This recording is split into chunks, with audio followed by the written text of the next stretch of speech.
تخيل معايا تكون اقوى واحد في العالم، ولكن هوايتك انك تخبي قوتك عن الكل وتمثل انك ضعيف. تخيلت معايا؟ طب ما يلا بينا نبدا الحكايه. في احدى الايام كان في معركه مشتعله ما بين احدى الدول، وقائده المعركه ديت كان اسمها ايزل، المعروفه بساحره نصل الجليد واقوى محاربه في العالم. بعد انتهاء المعركه ديت بقى في احدى المدن بتلاقي عيل صغير غلبان كده وبتاخده على مكان المخيم. الواد ده كان كل اهله اتقتلوا وما عادش غيره اللي عايش، وحرفيا حالته تصعب على الكافر. كارولا بقى لما بتشوفه بيصعب عليها جدا وبتحاول تتكلم معاه وتقرب منه باي طريقه، بس الواد ما بيرضاش يتكلم غير مع ايزل بس، وبيفتح لها قلبه كمان، وهي الوحيده اللي بيضحك لها. القائده هي كمان بسبب افعاله بقت في قمه السعاده وما عادتش عارفه تتصرف معاه ازاي. وبعدها بقى بيبداوا يربوه في المعسكر ده، وكل لما يحاولوا يودوه على ميتم محدش يرضى ياخده، وبيقولوا لهم ان العدد عندهم مكتمل، وده طبعا بسبب كتر الحروب في المنطقه. بعدها الواد بيرجع لهم من تاني ومش عارفين هيتصرفوا ازاي معاه. وقتها ايزل والكل بيعملوا اجتماع علشان يشوفوا ايه التصرف الصحيح ليه. كارولا بقى ما كانتش موقفه انها تسيبه اصلا، وبتقول لهم ده حته عيل صغير لسه مالوش ذنب في اي حاجه، ازاي هنسيبه هنا ونوديه للميتم؟ انتوا ما عندكمش قلب ولا ايه؟ ايزل هي كمان بتوافق الكلام، وري بقى كان واقف ورا كده وبيسمعهم، بيعرف قد ايه هم بيعانوا علشانه. بعدها ايزل بقى بتشوفه وبتندى عليه وبتساله هو عاوز يعمل ايه بالظبط. الواد بكل عفويه وحب كده بيقول لها انا عاوز افضل معاكي. ايزل لما بتسمع الكلام ده بتفرح جدا وبتقرر تربيه وتدربه، والكل بيوافق على قرارها والدنيا اخر حلاوه. وبالفعل وبعد مرور 6 سنين ري بيكون كبر وسط ارض المعركه، وقوته زادت واسلحته ظهرت، بقى عنده نفس قدرات ايزل، بل وكمان بيعديها وقوته بتزيد كل يوم عن اللي قبله. الدنيا بتاعته 100 فل وروقان. بس للاسف في مره واحد من جنود النخبه بيموت، ايوه واحد من اعظم السحرة في المملكه بيتقتل بواسطه الجنود المعاديه، وده معناه ان المعركه هتبقى اشرس واشرس الفتره اللي جايه، الكل خلاص احتمال يروح فيها. ري بقى هو كمان بعد ما بيشوف نظراتهم دي بيعرف انهم خايفين عليه. واحد فيهم فعلا بيشوفه وبيقول له انت حاليا في سن ابني، ارجع يا ابني واهرب دلوقتي علشان ممكن تفقد حياتك وتخسر كل حاجه. ري وقتها قال لهم وايه المشكله ان انا افقد حياتي وانا بحمي عيلتي؟ انتم الاشخاص الوحيدين اللي قابلوا بواحد زيي، وهكون عند حسن ظنكم، وما تقلقوش يعني في المعركه اللي جايه هنكسب باذن الله. ادوارد بقى لما بيسمع كلام ري بيفرح جدا وبيقول له ما تقلقش يا عم، انا احميك ومش هسيب حاجه تحصل لك. بالفعل بيبدا المعركه الشرسه ما بين الدولتين، والهجوم كان عليهم شرس جدا. ري كان خلاص هيموت، الاعداء حواليه في كل حته. ادوارد هو كمان بيشوفه وبيتدخل وبيحميه وبياخد كل الضربات مكانه. بعدها بيبص له بنظرات الوداع كده وشكله بيقول له مع السلامه. ايزل هي كمان كانت رجليها مضروبه واقعه جنبه، وخلاص الكل هيتقتل قدام عينيه. بس في الاثناء دي ري بيتعصب جامد، بيفعل كل القوى اللي عنده بيدمر بيها المكان باللي فيه، بينسف حرفيا الاعداء من كل حته. الدوله اخيرا بتنتصر، بس للاسف كانت على حساب اغلى حاجه عنده. ايوه ايزل خلاص فقدت رجليها، وادوارد اللي كان بيحبه مات. ري هو كمان من كتر التعب اغمى عليه. وطبعا دي كانت نهايه المعركه اللي دامت اكتر من 7 سنين ما بين اكبر دولتين في العالم. المهم بعدها بقى بتمر الايام بسرعه، وري بيوصل سنه 15 سنه، وفي السن ده الاولاد بيقدموا على اختبار الالتحاق بالاكاديميه السحريه، والمفروض يعني ري ينضم. وبالفعل ايزل بتاخد الكرسي بتاعها وبتروح على مديره الاكاديميه علشان تخليه يدخلها. بتوطي راسها وبتترجاها انها تقبل ري يكون تلميذ في المدرسه دي، وده لان ري ما شافش غير الحرب من ساعه ما اتولد، عاش فيها اكتر لحظات حياته. هي حاليا بقى عاوز يجرب يعيش الحياه التانيه الطبيعيه زي البشر ويكون اصدقاء يعني وكل الحاجات دي. بس هل ري بقوته دي هيعرف يتعامل مع الطلاب؟ ده اللي هنعرفه دلوقتي، فركز معايا كده يا صديقي وتعالوا بينا نكمل. نروح بقى لاول يوم في بدايه المدرسه، وفي الوقت ده ري كان لسه داخل على الاكاديميه، وهوبا بنت خبطت فيه، كانت خلاص هتقع، بس الواد برشاقه كده بيلحقها، والبنت وشها بيحمر، بتشكره هي كمان علشان انقذها، ولسه هتكمل مدح فيه. بتعرف ان هو الطالب العادي اللي انضم للمدرسه، بتبدا تشتم فيه وبتهينه، بتقول له انا زي ايدي لمست عمي حساله زيك، انا خلاص هيغمى عليا. والتاني كده شعره ازرق بيتعصب هو كمان علشان ري العادي انضم للمدرسه، وشكلنا كده مش هنخلص حركات النهارده يا صديقي. بس فجاه بقى وهم في نص اللخبطه دي ايميليا بتوصل على المكان، ايوه بتبعد كل اللي بيحاول يتنمر على ري، بترحب بيه. الواد هو كمان بيفرح وبيسالها عن اسمها، والبنت بكل عفويه بتقوله له، كمان بتقوله لو احتجت اي حاجه في المدرسه فتعالى وقول لي، انا كده كده موجوده وباذن الله هساعدك. والشكل كده البنت دي وقعت في حبه من اول نظره يا صديقي. المهم بيكملوا ماشي جوه المدرسه، واخيرا حان موعد الخطاب الترحيبي، وفي الوقت ده المديره بتطلع علشان تحيي الطلبه الجداد، وبتعرفهم ان اهم حاجه هي الامكانيات، فسواء كنت طالب قوي او ضعيف استمرارك في النجاح والسعي المنتظم هو اللي هيوصلك لهدفك. فلحد لما تتخرجوا من الاكاديميه دي لازم الكل يبذل قصارى جهده. الكل فعلا بيسمع الكلام ده وبيتحمس، وبعدها بتطلع ممثله السنه الاولى علشان تشجع هي كمان بقيه الطلاب. واللي المفاجاه بتطلع اميليا هي الممثله، بتقول لهم انا مش عاوز اكتر في الكلام، فكلامي هو نفس كلام المديره من شويه، بس احنا هنا في المدرسه لازم نتنافس بشرف ونتحدى بعض علشان نوصل لاعلى مكانه، ووجودك عمي او فقير قوي او ضعيف ده شيء انت هتحدده بنفسك. فمن غير كلام كتير هي دي المقدمه بتاعتي، وبعدها بقى الكل بيرجع على فصله علشان المدرسه غري تديلهم اول درس بخصوص السحر. ري طبعا بيدخل الفصل وبيعرف نفسه، والواد البرت ده لسه مش طايقه، عمال يبص له نظرات استحقار كده هو واصحابه، وشكلهم مش ناويين له على خير يا صديقي. بعدها المدرسه بتبدا تشرح لهم رتبات الساحر وازاي يعني بيعلى في قوته، بتقول لهم انتم حاليا في اضعف فئه للسحر وطاقتكم اقل حاجه، فبعد ما بتطلعوا من الرتبه البرونزيه هتدخلوا الفضيه، بعدها الذهبيه، واخيرا الالماس. ومفيش في القاره ديت كلها غير 7 سحرة بس ووصلوا للالماس، اقواهم هو ساحر نص الجليد، فشدوا حيلكم بقى علشان توصلوا للرتبه دي. العيال وقتها بتتحمس على الاخر وبيفرحوا والدنيا عظمه جدا. بعدها المدرسه بتبدا تشرح لهم عن تشكيل السحر وشكله وازاي بتطلع الفكره من دماغك علشان تعمل الشكل ده. ففي وسط خصائص الماده الاربعه سواء كانت صلبه او سائله او غازيه او حتى بلازما، تسخير السحر جوه دماغك وفك شفراته هو اللي هيخليك توصل لهدفك. ويلا اعملوا اول تشكيل ليكم علشان نشوف دنيتكم. ايميليا فعلا اول واحده بتعمل تشكيلها وبتنجح نجاح باهر، هي ليها كل الفصل. واخيرا ري اللي هو حرفيا شايف ان كل ده كلام فاضي ومش راضي يعمل اي حاجه. البرت بقى كان شايفه مستهتر بالمدرسه وبيتعصب منه جدا، بيقول في سره هكسرك في الاختبار الجاي. وبعدها ري بيطلع من الفصل بيشوف البنت ديت اللي مغطيه شعرها وتحسها كده مكسوفه، بتدخل جوه المكتبه والواد بيروح وراها علشان يشوف هي بتعمل ايه. كانت بتجيب كتاب كده وبيساعدها والبنت بتشكره. بيقعدوا بعدها على نفس الترابيزه يتعرفوا والبنت كانت في قمه الكسوف. ري بقى بيسالها هي تعرف الدكتوره ايزل ولا ايه، وده لانها كانت بتجيب الكتاب بتاعها. البنت قالت له ايوه انا معجبه بيها وبكل الكتب بتاعتها وخاصه يعني نظريه الجينوم. الواد هو كمان قال لها انه معجب بيها والبنت حرفيا بتتصدم، بتكشف الكلبوشه اللي على راسها وبتتكلم بعفويه وبتقول له انها فرحانه جدا علشان اول مره تقابل حد بيحب نفس اللي هي بتحبه. الواد هو كمان بيفرح جدا وبيسالها على اسمها وبتقول له ان اسمها اليسا، وهي حابه يعني انها تتعمق في البحث السحري والكتب والحاجات دي، ونفسها في يوم من الايام تقابل الدكتوره ايزل. ري طبعا بيفهم قد ايه اللي ربته محبوبه وبيكون في قمه السعاده، بس في الوقت ده البنت بتعرف ان شعرها باين وبتكون راح تخبيه، فراح ري ماسك ايديها قال لها انت شكلك حلو فبلاش تخبي القمر ده. لسه قالت له بس انا نص الف والناس كلها بتعيب على شكل ودني. ري قال لها علشان هما ما بيفهموش مش اكتر، انت شكلك زي القمر. وقتها البنت بتتحرك جدا وبتشكره، وبعدها بيخلص اليوم. ري بقى بيرجع على اوضته وبيقابل شريكه في السكن واللي بالمناسبه اسمه ايفي. الواد ده مهووس بالقوه المطلقه والعضلات يعني وكل حاجه، مفكر بقى ان ري هفق بس على مين، ده انا عندي عضلات جامدين. الاتنين بيخلعوا التيشيرتات وبيشتغلوا تمارين مع بعض واللي هيجيب اكتر من التاني هو الزعيم. وتاني يوم باري بيطلع يجري وبيقابل ريبيكا في طريقه، بعدها كلاريس، وشكل البنات مش هتخلص من حواليها يا صديقي. المهم بتستمر حياته في هدوء في المدرسه دي لحد لما في يوم المديره بتاعه الاكاديميه بتبعت له بتقول له انا عارفه ان حياه المدرسه جديده عليك وكل حاجه يعني، بس انت لازم تشد حيلك وتظهر شويه من قوتك علشان تكسب ثقه الطلبه. ري بيقول لها تمام وبيفرح، وبعدها بيستعد علشان يبدا اول اختبار ليه واللي هو نظام الفروسيه يعني. وفي النظام ده كل اتنين بيدخلوا قصاد بعض بيتنافسوا سوا، في حكم ما بينهم بيحكم بالنتيجه، والقتال المره دي هيكون ري ضد البرت. يا ترى مين اللي هيكسب؟ الواد بقى كان متعصب على الاخر وبيقول له هخلص عليك يا عم انت. الحكم بيقول لهم ابداوا، والبرت على طول بيهجم بكل غباء على ري، مفكر نفسه هيفوز بس على مين؟ ده ري ابن الجامدين، بيفاد هجماته وبيكسر سلاحه وحرفيا الكل مصدوم. هو مش ده الطالب العام ولا ايه؟ هو ايه القوه ديت؟ البرت حرفيا كان في نص هدومه، والمديره هي كمان كانت بتتفرج كده من بعيد بتقول في سرها شلوحهم شويه واستمتع يا ساحر نصل الجليد، وكانت في قمه السعاده. وفعلا الواد بيستمتع. المهم بقى وتاني يوم ري وايفي بيفضلوا يتمرنوا مع بعض في الاوضه والدنيا اخر حلاوه. الواد ايفي بقى بيقول لري ما تيجي يا عم تنضم للنادي بتاعنا، النادي مليان معضلين زيك كده وانا متاكد ان الكابتن هيعجب بيك قوي. ري طبعا بيقول له تمام، وبيروحوا هما الاثنين علشان ري ينضم لفريق المعضلين. كل اللي قاعد هناك حرفيا كانت عضلاته بارزه، وري بقى كان لابس الهدوم كده ومفكرينه معدوم الامكانيات، بس الواد بيخلع هدومه وعضلاته بتبان، وايوه كده زود شويه في اللمعان. القائد بقى لما بيشوف عضلات ري بينبهر منها جدا وبيقول له اتفقنا يا عم البيه، هضمك معايا في التدريب من بكره، ما تنساش وانت راجع تجيب لك علبتين البروتين بتوعك وتابع مع دكتور بقى علشان الدايت. الواد فعلا بيقول له تمام، وبعدها بيسيبه وبيمشي. بيروح على فريق العنايه بالنباتات وبيقول لهم انا عاوز انضم معاكم. تنضم معانا يا عم انت مش شايف ان الفريق بتاعنا كله بنات ولا ايه؟ ري بيقول لهم والله الموضوع مش زي ما انتم فاكرين، بس انا كنت عاوز اعرف ازاي النباتات بتطلع من وسط الارض القاحله وافهم يعني سر الاصول بتاعتها. ريبيكا بتعجب بكلامه وبتقول له خلاص تمام يا عم، بس علشان رودينا متضايقه منك فانا عينها عليك تختبرك، وانت وشطارتك بقى يا عم ري يا تقنعها يا اما ما تقنعهاش. الواد بيقول لها تمام، وبعدها رودينا بتاخده على بره الحديقه دي علشان تديله المهمه بتاعته. بتقول له شايف يا ري الحديقه دي احنا عاوزينك بقى تخلع كل الاعشاب الضاره بتاعتها وتروق الارض ديت وتحرتها في خلال اسبوع واحد. لو قدرت تعمل كده فهننجحك وهخليك تنضم معانا، ولكن لو ما عرفتش فانت عارف طريق السلامه يا غالي. وبعدها بتسيبه وتمشي وهي فرحانه ومفكره طبعا يعني ان هو مش هيقدر عليها، ولكن على مين؟ ده انا ري ابن الجامدين بينظف الحديقه وبينظفها في خلال 4 ايام بس، والبنت لما بترجع حرفيا بتتصدم. الكل هم كمان بيتصدموا، وبكده رسميا ري وري انضم لفريق العنايه بالنباتات. بس بقى اثناء ما كان بينظف في يوم، ريبيكا بتجيب له كده وبتجيب له شويه اكل علشان تريحه. الواد بياكل فعلا والبنت بتبص له وشكلها كده معجبه بعضلاته على الاخر يا صديقي. ري هو كمان بيفرد لها نفسه قوي والوضع اخر حلاوه. وكان بقى في شويه بنات كده بيتفرجوا عليه ومتضايقين علشان مفكرينه بيضحك عليها، بس الاكتر دي منهم هي اميليا واللي شكلها كده غيرانه على الاخر يا صديقي. المهم بعد ما بيخلص ري اليوم، المديره بتنزل عليه بتبعت له وبتقول له خلي بالك في جاسوس في المدرسه متنكر وسط الطلبه، انا عاوزك تعرف هو مين وتخلص عليه باسرع طريقه. ري بيقول لها تمام ما تقلقيش هكسر لك دماغه. بعدين بقى ري بيرجع على البيت بتاعه، ولكن هو في الطريق بيقابل كلاريس هناك، كانت قاعده كده وبتبص الحشره على الارض وباين عليها انها بتحب الحشرات يا صديقي. ري هو كمان بيقول لها انه معجب بالحشرات ويعرف عنهم حاجات كتيره. البنت بتفرح جدا علشان لقت حد بيفهم في الحشرات زيها، وبتقول له بحكي لك عن حاجات كتيره لما نتقابل بكره. الواد طبعا بيقول لها تمام اتفقنا، وبعدها بتسيبه وتمشي وهي فرحانه. وشكل المعلم بتاعنا بيسيب حد لحد يا صديقي. المهم تاني يوم بقى الواد بيروح الفصل بتاعه والمدرسه بتساله عن انواع السحر الموجوده. الكل مفكره مش هيعرف، ولكن ري بيفاجئهم بيقول لها انواع السحر كتيره جدا، في منها السحر القريب والبعيد والسحر التسلسلي والهجومي، كمان في سحر الدفاع وانواعه المختلفه. المدرسه طبعا والطلاب كلهم بينبهروا من اجاباته النموذجيه، وبعدها المدرسه بتحييه بتقول لهم بقى بعد درس السحر ده فهتروحوا على اختبار صيد جوه الغابه، لازم كل 4 يكونوا فريق واحد علشان تعرفوا وتنجحوا في المهمه. شدوا حيلكم بقى بسرعه وكونوا الفرق وانزلوا يلا على هناك. وبالفعل ايفي بيروح على ري كده وبيقول له ناقص لنا 2، يا ترى مين اللي هينضم معانا؟ ري بقى بيشوفها لسه كده مكسوفه ومحدش اختارها وبيروح عليها وبيقول لها انضمي معانا. البنت بتقول له بس انا ضعيفه مش هساعدكم في اي حاجه ويمكن اعطلكم، ما تاخد اي حد تاني بدالي. ري بيمسكها كده وبيقول لها ولو برضه احنا عاوزينك انت بس معانا، وما تقوليش على نفسك بس ضعيفه، انت مثقفه وهتفهمي انواع الوحوش اللي هتهاجمنا. وبالفعل البنت بتوافق وكده ناقصهم واحد بس. ايميليا بقى بتشوفهم وبتقول لهم ناقصكم حد؟ ري بيقول لها ايوه واحد. ايميليا قالت له خلاص انا معاكم. وبكده الفريق كمل وبقى زي الفل. البرت طبعا وكل الطلاب كانوا متغاظين علشان مفكرينه ضحك عليهم وكانوا متعصبين على الاخر. المهم بينزلوا تحت فعلا والمدرسه بتديلهم التعليمات بتاعه اختبار الغابه وبتقول لهم في جوه لكل مجموعه 3 اختام، كل اللي عليكم تعدوا من الوحوش وتجيبوا الاختام دي والدنيا هتبقى تمام. وفعلا مدفع البدايه بيضرب والكل بينطلق داخل الغابه. بيقابلوا هناك على طول وحش كده قدامهم وكان هيهجم على اليسا وياكلها، ولكن ري على طول بيتدخل وبيلحقها وبيطير بعدها على الوحش يكسر دماغه. بعدها بقى بيفضلوا يدوروا في الغابه لحد لما بيوصلوا لاول ختم ليهم. كده ما فاضلش غير 2 وبس، ولازم يجيبوهم طبعا قبل اليوم الثالث. بس اليوم الاول بيكون خلص وبيقرروا يقعدوا هنا علشان يرتاحوا. اميليا بقى بتسال ري سؤال وبتقول له هو انت ازاي قوي كده؟ ده انت بتقدر تخلص على الوحوش بضربه واحده وما سبتلناش اي حاجه يا عم ري. بيقول لها والله علشان انا بس متعود على الحاجات دي، علشان يعني سكنت في الجبال فتره كبيره مع عيلتي. البنت بقى بتقول له تمام ولسه شاكه في الموضوع. بعدها بقى العيال بتنام وري كان في وضع الحراسه وبيفتكر كلام المعلمه بتاعته. بيفتكر لما قالت له انت لازم تخفي هويتك عن الكل وما تعرفش اي حد بيها، بس لو في يوم قابلت شويه اصدقاء حبيتهم فعرفهم بكل حاجه عادي، كده كده مش هيخونوك. المهم بقى تاني يوم كان العيال لسه ماشيين كده وفجاه بيسمعوا صوت صراخ حد جاي من هنا. ري على طول بيجري على المكان وبيلاقي البرت وحش زنقه وموقعه على الارض وخلاص هيقتله. الواد على طول بسرعه بيفعل السحر على جسمه وبيفادي كل هجمات الوحش ببراعه. بوم بيديله واحده بتفقده الحركه نهائي وبيتضير بعدها على البرت علشان يوقفه، بس الواد بيضرب ايده ولسه متضايق منه علشان عمي. شكل كده الواد ده دماغه تعبانه يا صديقي. طبعا على الاقل اشكر اللي انقذك يا عار انت، ما علينا. المهم في الاثناء ديت بقى الجاسوس كان مستخبي وسط الشجر وشاف كل اللي حصل. بيطلع حاجه كده من ايده وبيحدفها على الوحش اللي جنب ري وهوبا بيقوم من تاني. خطوط بتظهر على جسم الوحش وعينه بتنور وقوته بقت اضعاف مضاعفه. ري بقى لما بيشوفه بيقلق كده وشكل الحوار كبر يا صديقي. في الاثناء ديت كانت كلاريس ماشيه مع الفريق بتاعها وسط الغابه وبتسمع صوت صراخ البرت واصحابه وبتجري هناك على المكان. بتستخبى علشان تفهم اللي بيحصل وبتلاقي بعدها ري بيحارب وحش كبير جدا. بتقول استحاله يقدر عليه، ده شكل الوحش ده هيقتله وانا لازم اساعده. ولكن الواد بيواجه الوحش ده بكل غباء ومش مديله اي فرصه. هو مش عاوز يستخدم سحره اصلا علشان محدش يعرف قوته وبيحاول يقتله بس بقدراته البدنيه. بس انت بتهزر ولا ايه؟ ده الوحش ده معزز بسحر ظلامي ومستحيل تقدر عليه بطاقتك الضعيفه دي. بس وقتها ري بيقرر يستخدم جزء بسيط من طاقته علشان بس يوقفه. لسه هيستخدمها وبوم اميليا في المكان. ايوه انت مش لوحدك يا عم سوبرمان، لسه هي كمان وايفي والتعاون الرباعي على الوحش حاجه اخر جمدان. الوحش فعلا بيتثبت في المكان وخلاص ري بيجري عليه وهوبا عطله الضربه الاخيره. ايوه عاش عليكم والله. كلاريس بقى لما شافت قوه ري اتصدمت وقالت هو ازاي عمي وازاي بيقدر يعمل كل ده؟ اكيد في حاجه غلط في الموضوع. بعدها بقى العيال بتحرر اصحاب البرت وبيسيبوهم يمشوا من المكان. الجاسوس هو كمان ما عجبوش اللي حصل واختفى علشان يخطط لحاجه تانية. بعدها بقى ري وفرقته بيجيبوا بقيه الاختام بسرعه وبيحصلوا على المركز الاول في الاختبار. وطبعا كل الطلاب كانوا متضايقين علشان طلع مركز عليهم الا كلاريس كانت في قمه السعاده وعرفت انهم اخدوها عن جداره. بعدها بقى اليوم بيخلص وري بيروح على معلمته ايزل. ايوه هي اصلا كانت مستنياه وحشه على الاخر وحرفيا مش مصدقه عينيها. عليها. الواد هو كمان كان فرحان علشان شافها، وبعدها قعدوا جوه يتكلموا، بتساله عن احواله في المدرسه وايه الدنيا هناك. راي بيعرفها بكل حاجه وانه كون اصدقاء جدد والدنيا بتاعته رايقه على الاخر. ايزل بتفرح جدا ليه وبتقول له خلاص يبقى هاتهم معاك يا عم في مره علشان اشوفهم يعني واتعرف عليهم. راي بيقول لها تمام والدنيا بتحلو. بس فجاه بقى ايزل بتعدل نفسها وبتتكلم في المفيد. ايوه بتقول له في مجموعه اسمهم الانجيو بيتنكروا على هيئه جواسيس، بيعملوا تجارب على المخ البشري علشان يتحولوا لوحوش. الواد طبعا بيتصدم كده لما بيسمع الكلام وبيفتكر اللي حصل في الغابه، فالوحش اللي هجم عليهم اتغير برضه وتحول لوحش اكتر خطوره بعد ما حاجه كده جت في دماغه. ايزل بعدها بقى بتكمل كلام وبتقول الجماعه دول عرضوا عليا انا كمان ان انضم معاهم، بس كسرت لهم دماغهم، في الغالب هيعرفوك انت كمان وهيحاولوا يتقربوا منك، فخد بالك بقى يا عم ما تقعش معاهم. راي بيقول لها تمام بس انا عندي مشكله، انا بواجه مشكله في اخفاء قوتي، يعني لو حد واجه صحابي او حسيت بخطر مميت ايه اللي المفروض اعمله؟ ايزل قالت له في الحاله ديت استخدم كل قوتك وما تخبيش اي حاجه، وطالما بتستخدم قوتك في حمايه القريبين منك فالدنيا هتبقى تمام التمام. بعدها بيطلعوا بره بقى علشان يمشيها في الهواء شويه والدنيا بتاعتهم بتحلو، وهم في الطريق بقى ايزل بتعرفوا ان البطوله السحريه على الابواب وهي فازت فيها 3 مرات ورا بعض، فانت عاوز تعمل ايه؟ راي بيقول لها والله مش هدخل فيها عشان قوتي يعني ما تبرزش اكتر، وانت عارفه طبعا ان انا بحب استخبى عن الناس، بس انا عندي خطط احسن وهتسلي الكل. ايزل بتقول له بقى لو اللي في دماغي صح فاخد الكتاب ده والدنيا هتبقى معاك تمام. الواد فعلا بياخد الكتاب وبيمشي، والصبح بقى وهو بياخد التمارين بتاعته بيشوف لسه خارجه من بيتها شكلها كده رايحه على المكتبه، وبيقول لها انا كمان فاضي، ايه رايك اما اخدك على هناك ونروح سوا؟ البنت ما بتعرفش تقول له ايه وبتتحرج، وبعدها بتدخل تغير هدومها وهو كمان بيغير هدومه. هو احلى موعد غرامي ده ولا ايه؟ بيروحوا على المكتبه فعلا وبيقعدوا يقراوا شويه كتب هناك، وبيخلصوا من المكتبه ولسه يروحوا المطعم. كلاريس بتشوفهم بتقول بقى في بالها ايه اللي هو بيعمله ده، هو لحق يقرب من بنت بالسرعه دي؟ انا لازم امشي من هنا بسرعه. بس هتمشي فين يا بنت الناس؟ راي بيشوفها هي كمان وبياخدها يعرفها على لسه، وبعدها بيقعدوا هما الاثنين في المطعم. البنتين مكسوفين على الاخر، ولاد بقى كان في قمه الانشكاح، ابو امك حودك يا اخي. المهم بعد ما بيخلصوا اكل بيودعوا بعضهم وبيمشوا، وشكل كلاريس ولسه حبوا بعض على الاخر. المفروض بقى ان صاحبنا يروح وكفايه عليه كده النهارده. تخيل بقى انه هيكتفي بكده؟ لا والله، بام كمان ايميليا بتنزل من العربيه بتاعتها وكانت في احتفال تبع عيلتها، متشيكه على الاخر وشكلها زي القمر، وحاليا رايحه على المكتبه. بتقعد مع ري كده بعد ما بتشوفه وبتعرف انه خرج اليسا وكلاريس من شويه، بتتضايق هي كمان وبتقول له لازم تخرجني زي ما خرجتهم، وطبعا بيخرجها وبيروح معاها وهي بتشتري هدوم، والبنت قمر في كل حاجه. بعدها بقى بيخلص اليوم وري بيروح على بيته، ولكن المدرسه غريب بتبعت له كده. الواد بيروح لها فعلا وبتبدا تكلمه بكل احترام وبتقرب منه اكتر واكتر، بتحاول تضمه لصفها وشكلها كده مش مظبوطه في الكلام يا صديقي. ري بقى ما بيدققش معاها قوي وبيتعامل عادي، وبعدها بيروح البيت. بس في الغابه كان البرت الجاسوس قبله وعطاله قوه كبيره وقال له اقتل ري، فهل البرت هينفذ الكلام ولا لا؟ ومين الجاسوس ده؟ تعالوا بينا بقى نكمل علشان نعرف. في اليوم اللي بعده ري بيروح يتدرب مع فرقه المعضلين كالعاده، وبعدها بيروح على فريق العنايه بالنباتات، وهناك روبينا والاول مره بتديله مفتاح الاوضه، وشكلها كده بدات تتقبله اكتر واكتر يا صديقي، وحست انه شخص كويس. رئيسه المجموعه ديت بقى واللي هي ريبيكا برضه كانت بدات تتقرب من ري اكتر وبتعلمه كل حاجه عن النباتات، فمن وسط كل الطلبه الموجودين هنا مفيش حد كان بيقرب منها وبيسيبها تشرح له الحاجات اللي فاهماها غير ري وبس، وده طبعا بسبب كبر عائلتها وانها من ثالث اغنى عيله في المدينه والناس كلها بتتجنبها. ولكن ري بيوعدها انه هيجي لها على طول يتعلم منها والدنيا تمام التمام. اخيرا بقى اختبارات التصفيه للالتحاق بالبطوله المدرسيه بتبدا، وايميليا كانت مكسره اللي قدامها، محدش كان مجاريها خالص والكل اصلا كان خايف يواجهها وعمالين يخسروا.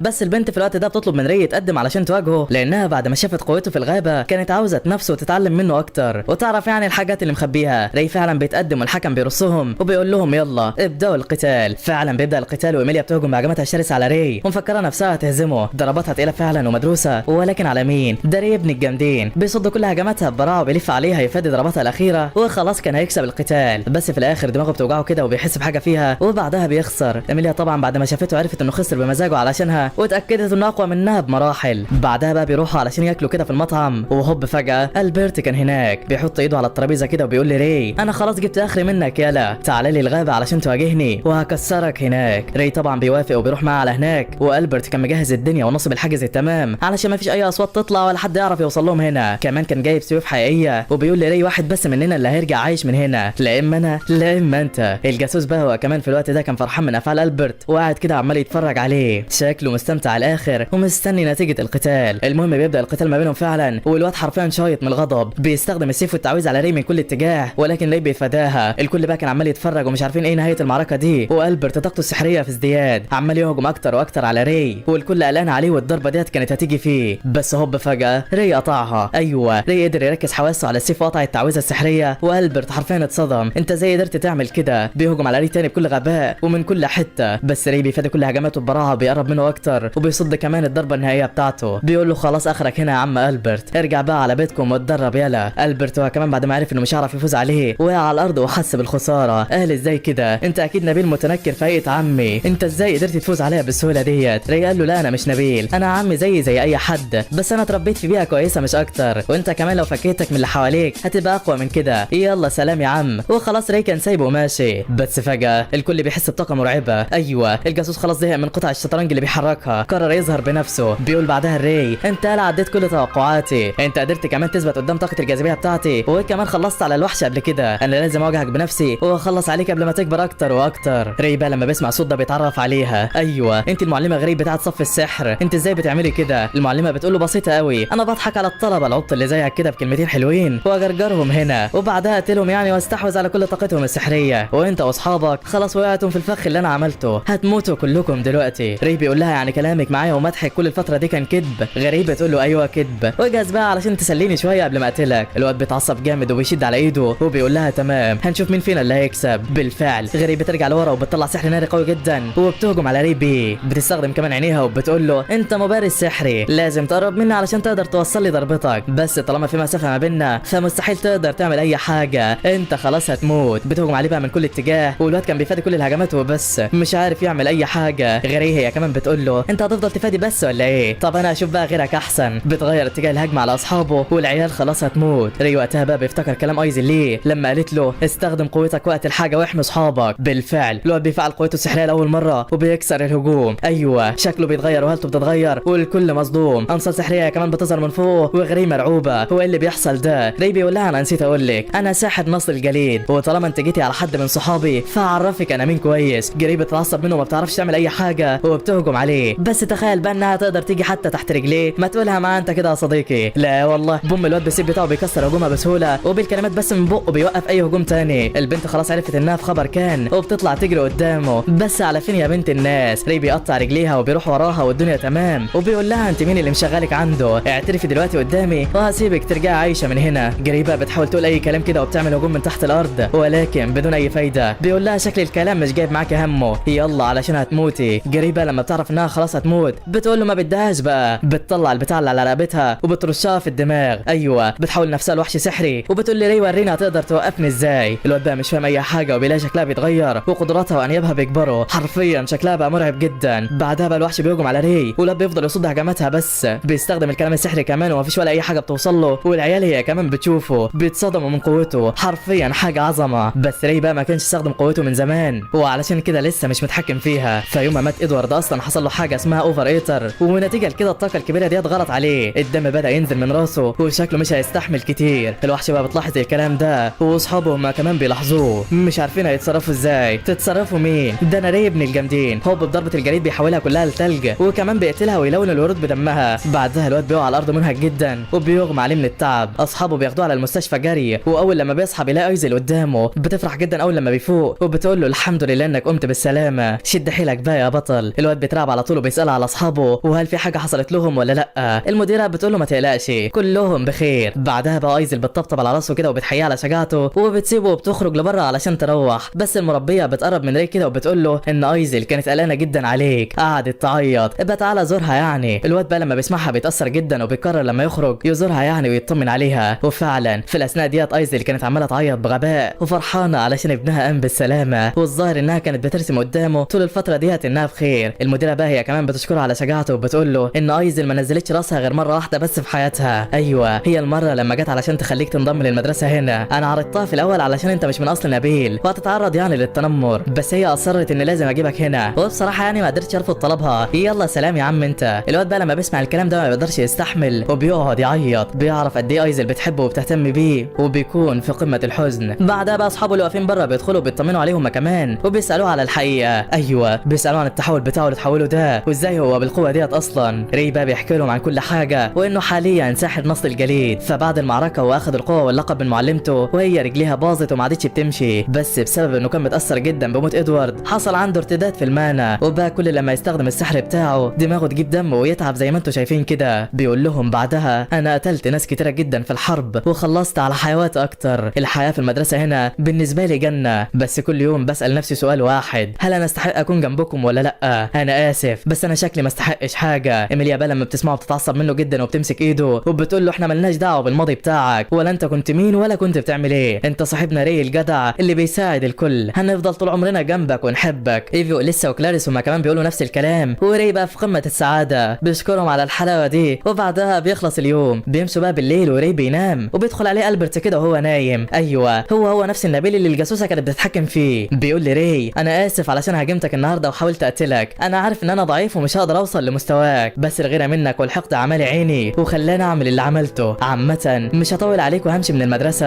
علشان ما اسببلكش ازعاج اكتر من كده، يلا سلام. ري بيقول له ما تمشيش يا عم البرت، اللي حصل لك ده هيطورك اكتر واكتر وهتبقى اقوى لقدام، ولو خايف يا عم لما سامحكش او اي حاجه فاحنا كلنا اخوات، انا خلاص مسامحك. البرت بقى لما بيسمعه بيتاثر جدا وجمال والله. بعدها بقى في اليوم الثاني بينضم للمدرسه ليهم معلمه جديده، ايوه هي كارولا يا صديقي، وكانت جايه علشان تنظم لهم البطوله اللي هتتعمل قريب ليهم، وبتشرح لهم كل حاجه فيها. بتقول لهم البطوله ديت مكونه من جولات كتيره، في بطوله لسنه اولى وثانيه وبطوله مخصصه لسنه ثالثه. في الاول هتعملوا تصفيات هنا وبعدها هنختار من كل فصل 2، شدوا حيلكم بقى علشان تكسبوا وترفعوا راسنا وتفوزوا في القتال. الكل فعلا بيتحمس من الكلام، وبعدها كارولا بتمشي. بيبدا بقى التصفيات فعلا، وري ما بيرضاش يشارك، بيراقب من بعيد هو وكلاريس. بيلاقي ايميليا كده هي اقوى واحده من بعده وحرفيا ملهاش منافس، البرت هو الاقوى من بعدها، وكده شكلهم الاثنين هم اللي هيدخلوا المنافسه. بتستمر ايميليا بقى في التدريب، ولكن كانت دايما متضايقه بسبب حاجه في بالها، ما بترضاش طبعا تحكي لاي حد عليها. وري بيلاحظ الموضوع ده، بيروح في يوم بقى لريبيكا وبيسالها هي ايميليا زعلانه ليه. ريبيكا بتبدا تشرح له كل حاجه، وانها زعلانه علشان خسارتها السنه اللي فاتت، فهي بالرغم من قوتها دي كل سنه بتخسر من نفس البنت، وايميليا طبعا بتزعل من نفسها. ري بيسالها على البنت اللي بتخسر منها، وبيعرف ان اسمها اريانا، وهي بتحضر في الاكاديميه السحريه اللي في البلده الثانيه. طبعا الواد بيعرف الوضع بالكامل وبيقول لها خلاص تمام. في اليوم بقى اللي بعده الواد بيستنى ايميليا كده وهي خارجه من المدرسه، وبيقول لها مالك شايفك كده بقالك فتره مش مظبوطه، احكي لي وانا هساعدك. ايميليا بقى بتزعل جدا وبتقول له على كل حاجه، بتفتكر الماضي بتاعها بالكامل لما كانت هي واريانا اعز اصحاب، كانوا دايما بيلعبوا مع بعض ومفيش اي حاجه بتفرقهم، بس بسبب انهم في مدارس مختلفه بيتنافسوا سوا. وايميليا بقى للاسف كل مره بتخسر من اريانا، ومن وقتها يعني وصداقتهم اتدمرت، والبنت ما عادش عندها ثقه في قوتها نهائي. ري وقتها بقى بيقول لها خلاص طالما الموضوع كده فده عندي، بكره الصبح قدام سور المدينه استنيني، انا هدربك بنفسي علشان ما حدش يعني يغلبك. البنت فعلا بتقول له تمام، وبتروح على الاوضه بتاعتها تنام. الصبح بتلبس لبس التدريب، وهوبا بنلاقي ري قدامها بيلبس قناع كده على وشه وبيكلمها بصوت عالي، بيقول لها من النهارده ري ما عادش موجود، اللي قدامك ده اسمه العم ري، اي حاجه اقول لك عليها تقولي حاضر وبس.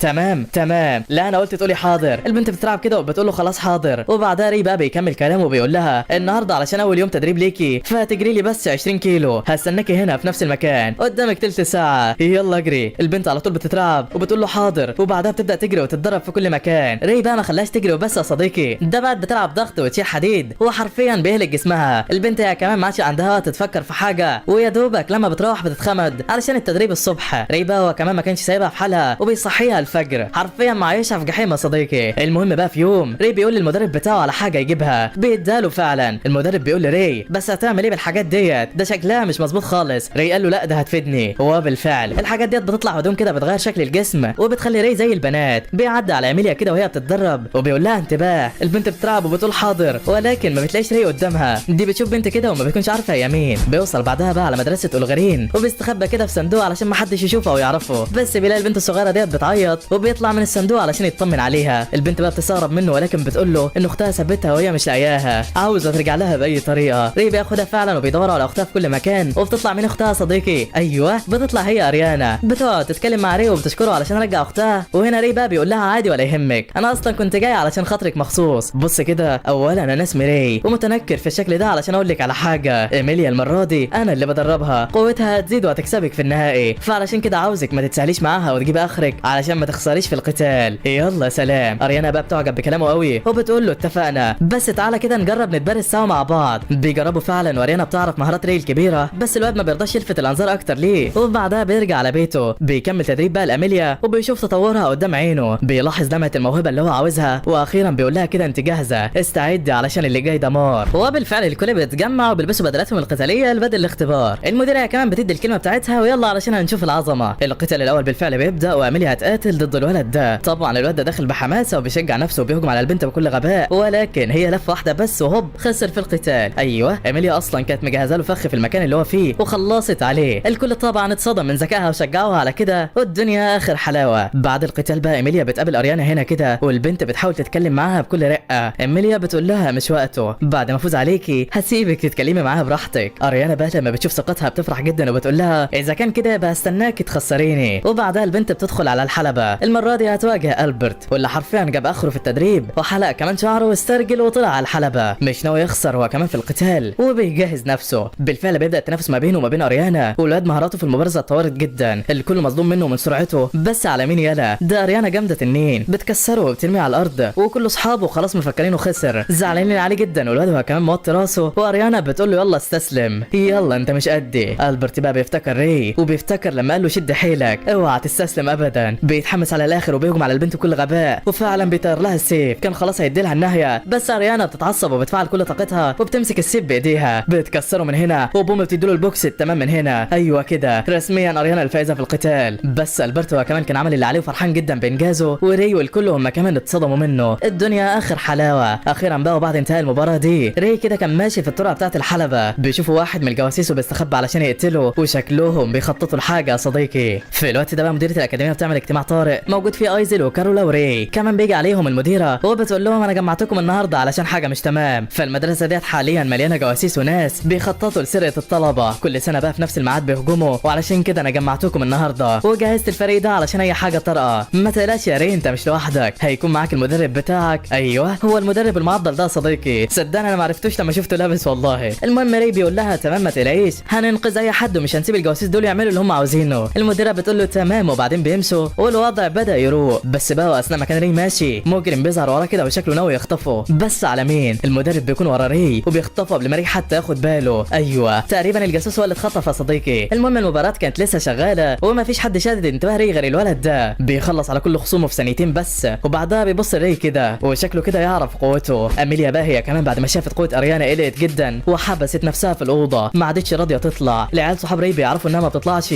وري بيقرر يروح على اوضتها علشان يعرف في ايه. بيدخل فعلا على هناك والبنت بتفتح له، باين عليها بقت مكتئبه جدا. ري بيسالها على طول مالك انت ليه ما عدتيش بتطلعي ولا بتشوفي المباريات؟ إيه اللي حصل؟ اميليا وقتها بتقول له انا مش عاوز اطلع، انا حاسه اني هخسر في القتال زي كل مره، ما بقتش عارفه اصلا اتصرف ازاي. انا بعد ما قابلتك واتدربت معاك اتاكدت اني بقيت اقوى، اخدت الثقه شويه، بس اريانا هي كمان بقت اقوى وانا استحاله اقدر اهزمها، شكلي كده هفضل في قفص الخساره ده طول حياتي. ري قال لها لا كلامك مش مظبوط، انت اكتر شخص شجاع انا شفته في حياتي، وكمان اتدربتي اكتر من اي حد. اي نعم انا ضغطت عليك الفتره اللي فاتت، بس موهبتك ديت ناتجه عن شغلك الكتير، فقومي يلا وشد حيلك علشان ما حدش هيكسب غيرك. البنت وقتها بتفرح جدا بالكلام وبتطمن وبتترمى في حضنه من كتر التعب، بعدها بتنام. وري كان جنبها طول الليل وفضل ماسك ايديها علشان طبعا ما تقلقش. بيقول بقى في باله ما تقلقيش، انا شفت موهبتك بنفسي ومتاكد انك عندك القوه المطلوبه. وبعدها بقى بينتهي اليوم. ايميليا فعلا بتجهز نفسها وبتدخل على الحلبه، واريانا هي كمان قصادها. ري بقى كان واقف مع اصحابه بيشجعوها، ولكن بيلاحظ ان كلاريس ما جاتش لسه، وبيشك انها اتخطفت. وفعلا ده اللي حصل يا صديقي. فاثناء ما كانت كلاريس لسه جايه بيشوفها واحد من الجواسيس وبيخطفها، ما كانتش لوحدها لا، ده كان في اكتر من 8 طلاب معاها اتخطفوا واتحطوا تحت الارض هنا. في الاثناء دي بقى كانت المعركه بدات ما بين اريانا وايميليا، والبنت على طول بتفعل كل طاقتها، بترمي السيف وبتقول لايميليا تعالي لي يلا، بتهجم عليها فعلا بكل غباء، والبنت بتصد هجمتها بس مش اكتر. اريانا بقى متسليه على الاخر وبتظهر بسرعه وبتضربها. ايميليا بتتعصب خلاص قررت تستخدم قوتها هي كمان، الوضع هيشتعل. اريانا بقى بتفرح لما بتشوف ايميليا استخدمت قوتها وبتزود في الهجوم، الاثنين بيهجموا على بعض بكل شراسه، الوضع اخر حلاوه. في الاثناء ديت برضه ري كان وصل تحت الارض، لحق كلاريس، ظهر له بعدها شويه كده من الجواسيس هم كمان خلاص هيقتلوه، بس الواد بيفعل سحره الجليدي وبيكسروا عليهم يمين شمال فوق تحت، حرفيا مدغدغهم. اريانا هي كمان في الاثناء ديت كانت عرفت ان اميليا بقت اقوى، وقالت لها انا كنت عارفه انك هتوصلي للليفل ده، وعلشان كده هستخدم بطاقتي الرابحه. بتفعل بقى طاقه اسطوريه جديده وجسمها كله بيتلون بالازرق، بتهجم على اميليا هجمات سريعه جدا، والبنت خلاص ما عادتش شايفاها. اريانا هي كمان بتستغل الوضع ده وبتضربها بعيد، وخلاص اميليا وقعت على الارض هتخسر، احلامها كلها هتروح من قدامها. بس فجاه بتسمع ري بيقول لها قومي انت قدها. البنت بقى لاول مره بتحس بشعور غريب جدا، وايوه بوم بتظهر لها قوه جديده، موهبه خرافيه كمان، والكل مصدوم. اريانا بقى اتصدمت وهجمت، بس على فين يا حبيبتي؟ اخرك خلاص بقى فاضي. ايميليا فعلت القدره بتاعتها لاخر حد، وخلاص اريانا مش هتوصل لها، بتتفادى هجماتها بكل براعه وبتضربها كمان، وحاجه اخر عظمه. الكل حرفيا مبهور من اللي شايفه، وده القدره الساحقه ديت. كارولا هي كمان بتعرف القدره دي وبتحللها للمعلقه، فبعد ما بتحاول اريانا الهجوم اميليا بتبدل مكانها باحدى الفراشات بتوعها وبعدها بتفجرها. هي حاليا يعتبر منيعه، ولو كملت على كده هتكون واحده من اقوى السحره في العالم. اريانا بقى مش عارفه تعمل اي حاجه وبتقول هو ازاي كده، انا مش فاهمه، اكيد القوه ديت ليها عيب. وفعلا مناخير ايميليا بدات تجيب دم وشكلها مش هتستحمل تستخدم القوه ديت كتير. اريانا بقى بتاخد بالها وبتهجم عليها بهجمات سريعه جدا. ايميليا بتزعق وبتهجم هي كمان والضربات جايه من كل حته. القتال اشتعل ما بين الاثنين ولكن فجاه الورده اختفت. ايوه ايميليا الفايزه في القتال. اريانا هي كمان بقى بتفوق وعلى عكس المتوقع كانت فرحانه جدا. بتقول لصاحبتها اخيرا هنرجع صحاب تاني، اخيرا ما عدتيش هتحطي حواجز ما بيننا. ايميليا بقى لما بتسمع الكلام ده بتقعد تعيط وبتقول لها ايوه هي اصلا كانت زعلانه علشان قطع صاحبتها طول الفتره ديت وما كانتش عارفه تعمل ايه. اريانا بقى بتفتكر الماضي بتاعها وعدهم سوا انهم هيفضلوا صحاب دايما. بتعيط اكتر هي كمان وبعدها الاتنين بياخدوا بعض بالحضن مع تجديد وعد طفولتهم تاني، مش هيبعدوا ابدا عن بعض. الكل بقى بعد ما بيشوف مشاعرهم الجميله ديت بيفرحوا وبيسقفوا لهم بحراره، حتى الابهات بيتاثروا من الكلام ده. واخيرا بقى وبعد انتهاء مسابقه الفصل الاول بيحين موعد النهائي بتاع سنه ثالثه، والمره دي هتدخل ريبيكا ضد الولد ده. ريبيكا بقى كان عندها قدره قراءه المستقبل ولسه هتستخدم الموهبه عليه. هوبا في اقل من ثانيه كان الواد اختفى، انهى القتال في لمح البصر وبيتضح ان ده مش ساحر عادي، لا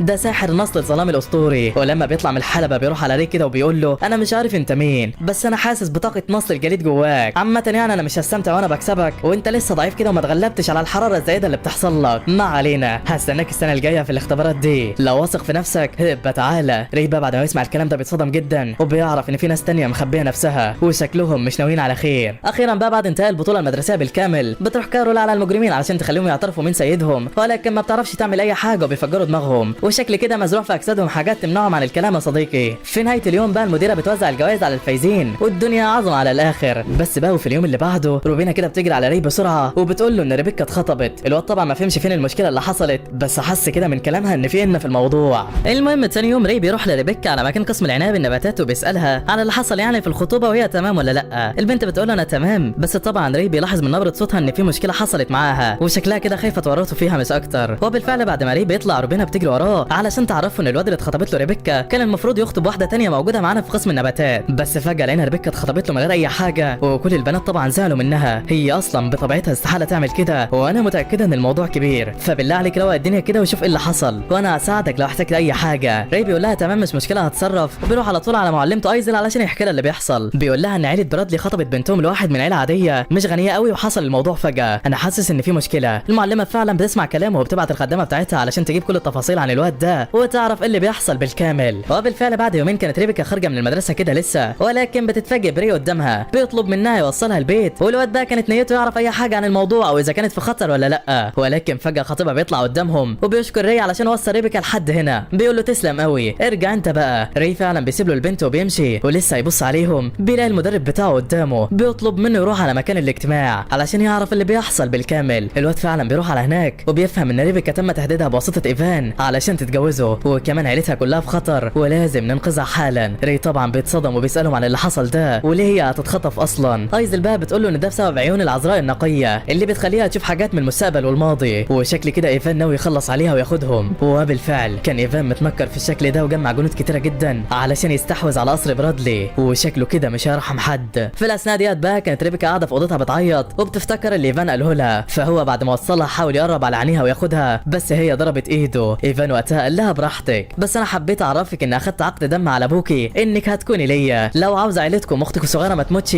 فلازم تسمعي الكلام. وبعدها راح سايبها وماشي. ريبيكا طبعا بعد ما بتعرف مصيرها بتعيط وعينيها ما بتنزلش دموع بس يا صديقي، دي بتنزل كمان دم. بعدها بقى البنت بتنام ولكن بتحلم بحلم غريب جدا، بتشوف ري قدامها في ساحه المعركه بيحاول يفوق واحد مقتول ولكن طبعا كل الكلام ده بدون اي فايده. بتشوف بعدها ايزل هي كمان بتوقفه وريبيكا ما بتعرفش مين دي وهو ايه الحلم ده من الاساس. المهم تاني يوم هم في المكتب البنت بتفضل تبص ري كده علشان تتاكد من ملامحه وتعرف اذا كان هو نفس الطفل اللي شافته ولا لا. بعدها بقى ماريا اختها بتيجي وبتنده على ري علشان يطلع لها بره، بتقول له انا سمعت انك شجاع جدا وقريب كمان من اختي وعلشان كده جاي اعرفك حاجه بخصوص خطوبتها. ري بيقلق كده على طول وبيسالها ايه الحوار. ماريا بقى بتقول له انا متاكده ان اختي اجبرت على الخطوبه دي تحت تهديد حد وعلشان كده انا عاوزاك تلغي الخطوبه. اختي هي اكتر حد طيب ونقي ممكن تشوفه في حياتك وهي اصلا مستحمله كل حاجه ما بتحكيش كمان اوجاعها لحد وانا مش عارفه اعمل لها حاجه، ولما سمعت عنك جيت وعرفتك فارجوك اتصرف في الموضوع ده. ري لما بيسمع الكلام ده بيطمنها وبيقول لها ما تقلقيش اوعدك ان هحاول احل الموضوع. ريبيكا بقى بتكون واقفه وبتسمع كل حاجه دارت ما بينهم وبتعرف ان اختها هي كمان خايفه عليها. بترجع بعدها بقى لاوضتها وتنام ولكن المره دي بقى الحلم بيختلف، بتحلم بري هو والفرقه بتاعته لما كانوا بيدفنوا ادوارد والكل كان في قمه الحزن، بتنده على ري جوه الحلم، والمفاجاه الواد بيسمعها بتساله انت مين، ولسه ري هيرد عليها راح صاحي من الحلم هو كمان، وشكل كده احلامهم بقت مترابطه وعينه بقت بتجيب دم هو كمان يا صديقي. المهم الصبح على طول الواد بيروح عليها علشان يسالها عن الحلم ده، وهي كمان كانت عاوزه تساله عليه، بس الاتنين بيتحرجوا ومحدش بيتكلم، وبعدها بيكملوا اليوم. وفي الوقت ده بقى كان في احتفالات في المدرسه شغاله بمناسبه ان الاجازه يعني على وصول، عاملين كده كافيه في المدرسه والبنات كلهم هم اللي شغالين فيه ولابسين ازياء خادمات بيخدموا كمان على الناس. ري بقى لما بيعرف بياخدوا الحماس وبيلبسوا كمان لبس بنت، والصراحه محدش بيعرفه، مش عارف الواد ده بيفكر فيها صديقي. المهم بيروح على ماريا اخت ريبيكا وبيروق عليها. اريانا طبعا علشان عارفاه كانت عامله زي ما انت شايفها كده يا صديقي. المهم بعدها بقى الواد بيرجع لهدومه الطبيعيه وبيروح مع ريبيكا يخرجها، بيروق عليها على الاخر، والبنت قربت منه اكتر واكتر، وشكل كده الموضوع عجبها، نسيت الهم اللي هي فيه. بيخلص اليوم بقى وفي نهايته ريبيكا بتطلب من ري يتفرج معاها على الالعاب الناريه، بس بعدها بتفتكر انها مخطوبه وبتزعل وبتسيبه وبتمشي. في نفس الاثناء دي بقى واثناء ما كانت ماريا ماشيه على الجسر بتظهر لها واحده كده قدامها بشعر ابيض، بتقول لها اختك خلاص هتموت بكره ولو عاوزه تلحقيها لازم تسمعي كلامي. ماريا بقى لما بتعرف الكلام ده بتتصدم جدا والصوره بتقع من ايديها. وفي الوقت ده ري هو كمان بيعرف ان خلاص ايفان جمع جيشه ووقف في الغابه علشان يستحوذ على عيون ريبيكا ويقتلها. بيزعل الكل وبيقول لهم لازم نلحقها باسرع وقت، لو اتاخرنا اكتر من كده هتموت. ايزل طبعا بتهديه وبتقول له لسه في معانا وقت، بس في الاول لازم تسمع كلام الراجل ده. ويطلع مين بقى الراجل ده صديقي؟ ده ابو ريبيكا، واللي جاي يطلب المساعده من ري علشان يلحق بناته ويعرفهم ليه عاوزين يخطفوها. بيقول له ان ريبيكا عندها عيون الكروز، والعيون ديت بتتطور كل وقت عن اللي قبله وممكن حتى تشوف المستقبل. ايفان بقى لما عرف بكده قرر يستحوذ عليها وهددني، وانا ما عرفتش طبعا اعمل اي حاجه وعملت عقد الدم معاه، من فضلك انقذها يا ابني. ري طبعا بيقول له تمام، وبيعرف ان شكل الموضوع كبير. ايفان بقى وجنوده هم كمان كانوا في الغابه وبيقولوا بكره هيحصل الهجوم المتين. ريبيكا بقى هي كمان عينها بتشتغل وبتعرف ان في معركه هتحصل علشانها بكره، ولكن ما بتفهمش ايه النهايه، وعينيها بدات تجيب دم، بتفضل قاعده تصرخ من الوجع، وماريا وراها سمعها وعماله تعيط من الحسره علشان عارفه ايه اللي هيحصل بكره لاختها. بالفعل بقى واثناء ما كانت ريبيكا ماشيه كده ايفان بيظهر قدامها بياخدها لمكان تاني. المكان ده بقى يبقى فينا صديقي بيبقى في نص الغابه. ماريا هي كمان في الوقت ده كانت رايحه تودع الكل في المقهى وخاصه ري، بتقول له انا عارفه انك هتعمل اللي عليك بس برضه لازم اعمل انا كمان كل اللي اقدر عليه، يلا سلام علشان الوقت بيضيع. وفعلا بتسيبه وبتمشي، وري بقى لما بيشوفها بيتعصب جامد، بيقرر يروحوا كمان على الغابه علشان يلحق صاحبته. ايميليا بقى واصحابه كلهم لما بيشوفوا نظراته دي بيقرروا يروحوا معاه علشان يساعدوه. وفي الوقت ده ريبيكا بتفوق قدام ايفان، بيقول لها خلاص ده وقت موتك. في الغابه تحت بقى كان برضه هناك ايفان والوحش ده، وانا خلاص ما عدتش فاهم اي حاجه ومين فيهم ايفان الحقيقي. ري بقى هو كمان بيوصل وبينزل ضرب في كل اللي قدامه وما بيرحمش اي حد، بس السحره والوحوش كتيره والواد كده شكله يوصل متاخر على هناك. بس بوم فجاه اصحابه بيوصلوا في المكان بيقولوا له كمل ما تقلقش علينا يا فنان. فعلا الكل بيتجمع وبيساعدوه، وبوم بيخلصوا على كل الوحوش في المنطقه. بس في الاثناء ديت العيال بتشوف الوحش ده وهو طالع لفوق وبيعرفوا ان هو رايح لريبيكا، بيقولوا له بعدها مالكش دعوه بينا ولا باللي تحت، كمل انت لفوق يا بطل واحنا هنغطي ظهرك. الواد فعلا بيفرح على الاخر وبيقول لهم تمام، وبيخلع الهدوم اللي عليه وبيطير لفوق. وفي الاثناء ديت بقى كانت ماريا واقفه هناك مع ايفان ولسه واصله حالا. ايفان بقى والوحش هما كمان بيوصلوا، وبعدها بيخلع القناع بتاعه بيقرب اكتر لنفسه وبيقول لها عامله نفسك شكلي ليه؟ مفكره انك كده هتخدعيني؟ ده انا هقتلك وهقتل ريبيكا من بعدك، مش هسيب حد فيكم يعيش. وفعلا البنت ديت بتطلع نفس البنت البيضه بتاعت امبارح وكانت متنكره في شكله. ريبيكا بقى لما بتشوف ايفان قدامها بتترعب على الاخر، نار كده من حواليها بتظهر وشكلها خلاص هتموت، بس البنت ديت بتظهر قدامها في ثانيه وبوم بترجعها لورا، بتقول لايفان حسابك معايا انا مالكش دعوه بيها، وبعدين انت بتكتر في الكلام ليه؟ بوم بتحدفه بطاقتها بتخفيه من المكان بالكامل. بعدها ري بيوصل هو كمان على المكان وكده ما عادش غير الوحش ده عليهم. الوحش ده بقى كان خطير جدا وقوي، وقال لي ري حلو قوي انك جيت يا ساحر مصر الجليد، انا كنت زهقت من العبيط اللي جنبي ده وكلامه الكتير. وبوم كان رايح عليه علشان يقتله، ولكن بيلاقي حاجز في المكان البنت ديت هي اللي عاملاه. قالت بعدها ري انا عاوز اقول لك على حاجه مهمه. الواد طبعا بيتصدم كده وبيقول لها انت مين اصلا؟ انا مش عارفك. البنت بتقول انا ساحره الفيلق، واتفقت مع ايزل على خطه علشان نلحق بيها ريبيكا ونخلص الوضع وما نخليهاش يعني توصل لمرحله الكروز، بس ما حدش يعرف يعمل الحوار ده غير بمساعدتك، وعلشان كده لازم تستخدم قدراتك وتقفل السحر عن دماغها قبل التحويل بثواني بسيطه. ري بيقول لها وازاي ده هيحصل او هي هتوصل لكده امتى؟ البنت بتقول له مالكش فيه، بس في الاول خلص على الكلب ده علشان صدعني، وانا كمان هروح اخلص على ايفان وبعدها نعمل اللي اتفقنا عليه. وفعلا البنت بتختفي وبيبدا ري في قتال من نار مع الوحش ده. الوحش بيكون قوي جدا وبيخلص على كل سيوف ري ومش مديله اي فرصه، القتال ما بينهم مشتعل بكل غباء، وري بيحاول يضرب الوحش ده ولكن برضه مش قادر، قوته عاليه جدا والواد جاب اخره والوحش كان زنقه في الجدار خلاص هيقتله. تخيل بقى ان ري هيموت من الكلب ده يا صديقي. لا والله الواد بيتعصب على الاخر وبيقول له وقتك خلص معايا. بوم الهاله بتاعته بتتحول للاحمر ولون سيفه كمان بقى احمر. الوحش لسه رايح يهجم عليه وهوب اخد ضربه ثبتته، الضربه كمان بتمحيه وبعدها الوحش كله بيتغطى بالهاله بتاعت ري. احلى مسا عليك. في نفس الاثناء ديت بقى كانت ساحره الفيلق راحت على ايفان علشان تخلص عليه وبتقول له انا عرفت انك عملت كل ده علشان القوه، بس للاسف الطريق اللي مشيت فيه ما كانش مظبوط واخر الطريق ده هتكون الموت على ايدي. ايفان بقى بيتعصب منها وبيقول لها تمام انا هشوف مين فينا اللي هيموت التاني. بيطلع الحونه اللي في ايده كده وبيحطها في دماغه وبوم بيتحول لوحش مرعب بيحاول يوصل للساحره علشان يقتلها، ولكن خلاص يا حبيبي انت في المجال بتاعي اصلا ونهايتك على ايدي. بوم بتستخدم اسلوب التمجيد عليه والنار بتحوط الواد من كل اتجاه، تاثير الوحش بتاعه بيخلص وقوته بتستنفذ وبعدها بيقع على الارض جنبها مقتول. ايزل هي كمان وباقي فريقها كانوا تحت خلصوا على كل الوحوش في المكان وبكده ما عادش غير ريبيكا بس اللي موجوده علشان يلحقوها. يا ترى هيعرفوا يعملوا كده ولا ايه؟ في الوقت ده بقى البنت بتشوف ري واقع وكانت رايحه عليه علشان تلحقه، بس ماريا بتوقفها وبتقول لها انت رايحه فين؟ كل شويه تعملي فيها نفسك طيبه وتضحي بنفسك علشان مين؟ انت ما تعرفيش ولا انك مجرد واحده فاشله بتحاولي تعملي نفسك فيها مثاليه علشان تحمي اللي حواليكي. ريبيكا طبعا مش فاهمه اي حاجه ومش عارفه هي بتقول لها كده ليه، لسه راح ترد عليها وبوم ماريا بتدي لها بالقلم بتقول لها وهتردي كمان على اختك الصغيره، ده انت واحده ما تربيتيش. ريبيكا بتتعصب عليها وبتوقعها وبتقول لها انت بتعملي كده ليه؟ انت مش عارفه ان عملت كل ده علشان احميكي ولا ايه؟ انت ازاي ما بتفهميش للدرجه دي؟ ماريا بتقول لها ايوه قولي كده، انت عاوزه تحطي كل اللوم عليا علشان ما بتحبنيش، انا اصلا كنت عارفه انك ما بتحبيش اختك الصغيره وبتكرهيني، يلا انا مش عاوزه اشوف وشك تاني. ريبيكا بقى لما بتسمع الكلام ده بتتصدم وبتقعد تعيط من الحسره، بتقول لماريا انا مين قال اني ما بحبكيش؟ انت اكتر واحده بحبها في الدنيا، ده انا بخاف عليك اكتر من نفسي، انا اول لما عرفت انك ممكن تموت او يحصل لك حاجه ما فكرتش وضحيت بكل حاجه علشانك، وفي الاخر تقولي ان انا مش بحبك. انا مش عارفه انا عملت ايه بس انا اسفه، شكلي لازم اموت احسن. وبعدها القوه بتاعتها بتتفعل وحاجات صفرة حواليها في كل المكان، البنت خلاص هتتحول وده بالظبط اللي ساحره الفيلق كانت عايزاه، فهي طلبت من ماريا تدي لها صدمه عاطفيه علشان ده اللي هيحرر القفل اللي عليها، وبصراحه يعني هي زودتها حبتين. المهم بعد كده الدور على ري والحل في ايدك يا بطل، هي تلحق البنت وتنقذ الموقف، هي البنت تتحول وتموت قدامك. وبالفعل ري بقى ما كانش قادر يتحرك وبيتقدم قدام ماريا وبيروح لريبيكا وص كل حاجه حواليها، بيرفع دماغها ليه وبيلاقيها بتعيط جدا ومنهاره، دموعها خلاص اتحولت لدم، لسه متاثره بكلام اختها ومش عارفه تقول له ايه. بتقول لري من فضلك سامحني انا شكلي هموت. الواد بيقرب منها كده بكل رقه وبيقول لها ما تقلقيش من النهارده كل حاجه هتبقى تمام معاكي، وبعدها بيستخدم قدراته وبيلغي السحر بتاعها، البنت بترجع تمام تاني والسحر بتاعها بيختفي. ابوها بقى بيشوف المشهد ده من بعيد وبيعرف ان الضوء اختفى، بعدها بيفرح جدا وبيتاكد ان بناته خلاص بقوا بخير. ريبيكا هي كمان بتفوق وبتفرح وبعدين بتستنى ري في المكان ده، ايميليا هي كمان بتستناه معاها وكلاريس واليسا والكل وصل، وزي ما احنا عارفين يعني يا صديقي الشارع محل الاربعه، وري كده بيكمل كل دينه، الدنيا اخر حلاوه. الالعاب الناريه هي كمان بتضرب في السماء، ولحد هنا بقى بينتهي الانمي بتاعنا.